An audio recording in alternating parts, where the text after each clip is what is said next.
مولوی صاحبان کے خلاف ہیں، ہمیں بس ایک مہم چل رہی ہے۔ یہ سارے بڑے قابل احترام ہیں، ان کی ایک اپنی ڈیوٹی ہے اور وہ اس ڈیوٹی کو نبھا رہے ہیں بیچارے سارے ہی۔ میرے چونکہ بہت سارے دوست بھی ہیں ان میں، تو میں ان سے ایک ہی گزارش کرتا ہوں کہ یار یہ جو نئی جنریشن ہے نا، ان کے سوال نئے ہیں، ان کے اذہان کا لیول تھوڑا سا مختلف ہے، ان کا انٹلیکچول کینوس تھوڑا سا وسیع ہے، اس لیے آپ ان سے اس طرح مت الجھا کریں، بلکہ خود ایڈمٹ کر لیں اور ان نوجوانوں سے کہیں کہ بھائی آپ کی جو ڈیمانڈز ہیں نا، ہماری اکیڈیمک لرننگ ویسی ہوئی نہیں ہے، تو آپ کے تجسس کو ٹیکل کرنے کے لیے اللہ رب العزت نے ضرور کسی نہ کسی کی ڈیوٹی لگائی ہوگی۔ تو آپ تھوڑی سی کھوج بین کریں، جس آب حیات کی تلاش ہے آپ کو وہ کنواں ضرور ملے گا انشاءاللہ۔ مجھ جیسے اسکیپٹک کو اگر جواب مل سکتے ہیں تو پھر آپ بھی یقین رکھیں آپ کو بھی مل جائیں گے۔ ہاں وہ الگ بات ہے کہ میرے تجسس کے جواب کسی عام بندے سے نہیں ملے مجھے۔ وہ موتی استاد گرامی مرتبت سید علی بن عثمان حجویری کے پاس تھے۔ I have never seen a better intellectual than سید حجویر۔ احمد تھوڑی اقبال نے کہا تھا سید حجویر مخدوم امم۔ ایک طرف نہ یہاں مختلف نظریاتی تعلیمات تھی، سیکولرزم کی، لبرلزم کی، اگنوسٹکزم کی، ایتھزم کی، لاجیکل پازیٹیوزم کی، اور پتہ نہیں کتنے کوئی ازم تھے، بلکہ اس وقت تو ہم اپنا ایک الگ ازم بنانے کے چکر میں تھے، ہاتھ الجھے ہوئے ریشم میں پھنسا بیٹھے تھے۔ پھر آخر سوچا کہ چلو آخری ایک کوشش کر لیتے ہیں۔ اللہ نے بڑا کرم کیا، شیخ سے واسطہ پڑ گیا تو سارے ازم نکال دیے۔ پھر انہوں نے ایک جملہ سناتا ہوں میں استاد کا۔ سوال ہے دنیا کے بڑے سوالوں میں سے ایک اور جواب ہے صرف ایک لائن میں۔ میں کہتا ہوں اتنے بڑے سوال کا اس سے بہتر ایک لائن میں کوئی جواب دے کے دکھائے۔ الحمدللہ رب العالمین۔ عام لوگوں کے لیے یہ صرف ایک آیت ہے، لیکن جو سوچتے ہیں، سمجھتے ہیں، کھوج بین کرتے ہیں، انہیں پتہ ہے کہ زندگی گزر جائے گی اس ایک آیت کی پڑھتے کھولتے کھولتے۔ تو یہ جواب بھی ویسا ہی تھا۔ کسی نے استاد سے پوچھا کہ اے علی بن عثمان، اگر خدا ہے تو ظاہر کیوں نہیں ہو جاتا؟ آپ نے فرمایا کہ اگر خدا ظاہر ہو جاتا تو ایمان جبر ہو جاتا۔ جن سوالوں کے جواب ڈھونڈنے میں کئی پہر حل میں مبارز کرتے گزرے تھے، لیکن بے سود۔ فلسفی کو بحث کے اندر خدا ملتا نہیں، ڈور کو سلجھا رہا ہے اور سرا ملتا نہیں، لیکن یہاں پھر ایک ایک جملے میں درجنوں فلسفے سمو دیے۔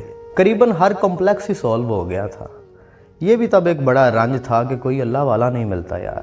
دعوے کرنے والے تو بہت ہیں، متصوف لوگوں کی یہاں بھیڑ لگی ہوئی ہے، مگر حقیقی پارس کوئی نہیں ملتا، اور وہ بھی بڑے ہائی انٹلیکچول کینوس کا۔ تو استاد نے کتاب میں ایک جملے میں یہ تشنگی بھی دور کر دی۔ کہتے ہیں کہ ہم ایک گھاٹی سے گزرے خراسان میں، وہاں 300 سے زیادہ اللہ کے ولی تھے، تو ان کے ساتھ شرف ملاقات رہا۔ اور پھر اس سے اگلا جملہ آئے، اے تلاش حق کے مسافر غم نہ کر، جس خدا نے پچھلوں کو نوازا ہے وہ اگلوں کو بھی نوازے گا، وہ تجھے بھی نوازے گا۔ قسم ہے اس رب العالمین کی جس کے قبضے میں اس کائنات کی جان ہے، اس نے نوازا ہے اور بے انتہا نوازا ہے کہ اپنی کم ہمتی پہ شرمندگی ہونے لگتی ہے۔ تو کسی بھی ازم کو خود پہ حاوی نہیں کرنا، کسی بھی لوئر لیول کے سیکٹ کے اندر خود کو قید نہیں کرنا۔ اللہ رب العزت نے قرآن حکیم میں آپ کو 2 ناموں سے پکارا ہے، مسلمان کہہ کے اور مومن کہہ کے۔ اس سے بڑا کوئی ٹائٹل ہو نہیں سکتا۔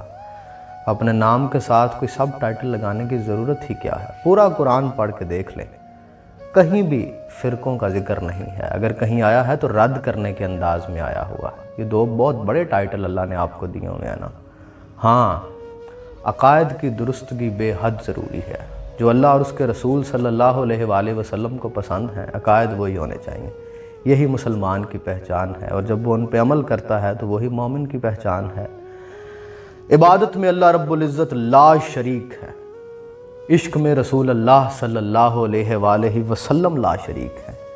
آپ کی اہل بیت سے، آپ کی آل پاک سے محبت کریں، بے انتہا محبت کریں۔ آپ کے جانثاروں کے ساتھ، آپ کے دوستوں کے ساتھ، آپ صلی اللہ علیہ وآلہ وسلم کے ساتھیوں کے ساتھ پیار کریں، اللہ کے ولیوں کی عزت کریں، احترام کریں۔ علم کی کھوج میں رہیں، مخلوق خدا کی خدمت کریں، یہی مسلمان ہے، اور جو عمل کرے گا یہی مومن ہے۔ حال ہی میں میں اس کے اوپر ایک مقالہ آیا ہوا تھا، پی ایچ ڈی کا ایک تھیسس لکھا ہے، ایک عرب خاتون ہے ڈاکٹر اسعد قندیل، ان کی استاد کی کتاب کے اوپر، تو میں اسے پڑھ رہا تھا۔ بڑا خوبصورت انہوں نے لفظوں کو کیا خوبصورت زنجیروں کی طرح جوڑا، اور بڑا شاندار مقالہ لکھا ہوا ہے، ابھی اردو ترجمہ اس کا آیا ہوا تھا۔ ہاں یہ ہے وہ سید حجویر اور کشف المحجوب، ایک تحقیقی مقالہ، ڈاکٹر اسعد قندیل نام ہے، عرب خاتون ہے، انہوں نے پی ایچ ڈی کا تھیسس لکھا ہوا ہے اس کے اوپر، بڑا شاندار ہے، کبھی وقت ملے تو پڑھیے گا۔